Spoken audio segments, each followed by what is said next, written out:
After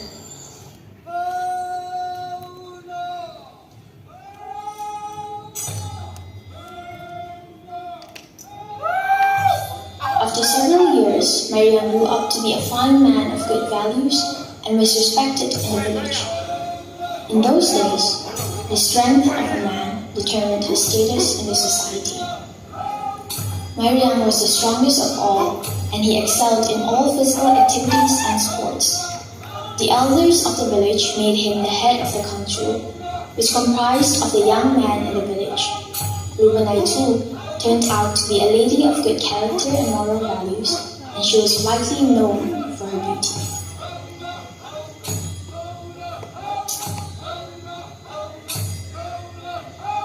One day, Mulyanga, a gentleman from a neighboring village, came for a visit to Bunro'ong. He was also a champion in his village and was comparatively a richer man than Mariam was. Mariam and Mulyanga decided to test their strength by having an arm wrestling. In the first round, Mariam lost, and in the second, he won. But the visitor was not content with the result, and he challenged yet again. After quite a struggle, Mariam finally won. However, it was revealed later that the visitor had a different purpose for his visit, which was to see the beauty of the Bunai. Shortly after this, the father of Mulyanga came to ask for the hand of Rubenai in marriage for his son. Being a widow who knew about hardships, Rubenai's mother agreed to marry her daughter off this young, rich, and respectable man. Rubenai was not aware of this, and had she been so, she would never have agreed to the arrangement. The marriage ceremony was set for the day after harvest. When Mulyanga occasionally kept visiting her village, Rubenai grew suspicious of the situation, and when suspicion turned to truth, she furiously confronted her mother. Her mother explained to her that it was for her own good, and that if she didn't obey, she would commit suicide. Rubenai had no other choice than to listen to her mother, and she shared her views with her childhood sweetheart, Mariam.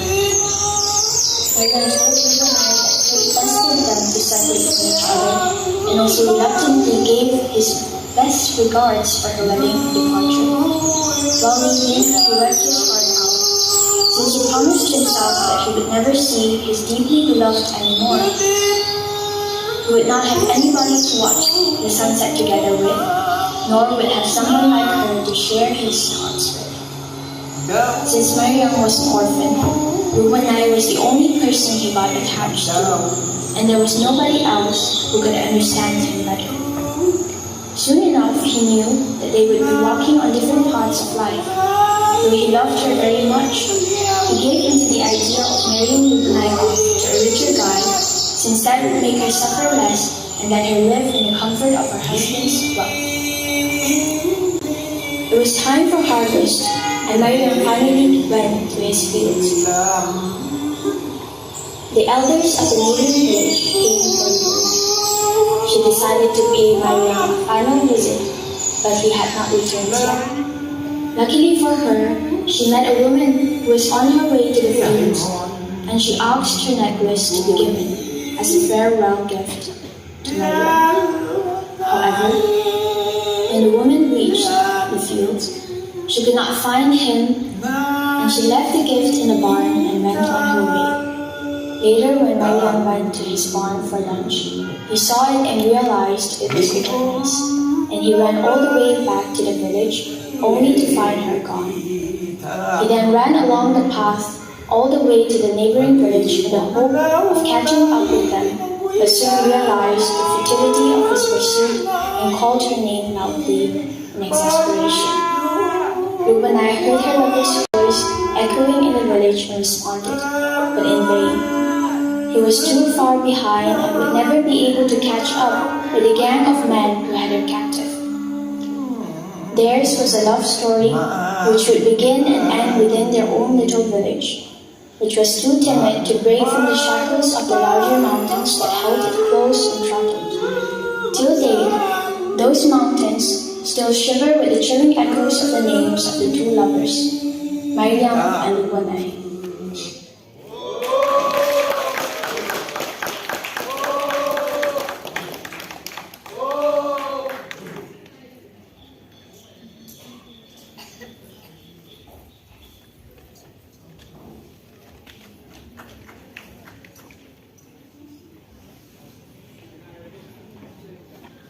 Thank you, Trinity Public School, Tamenglong.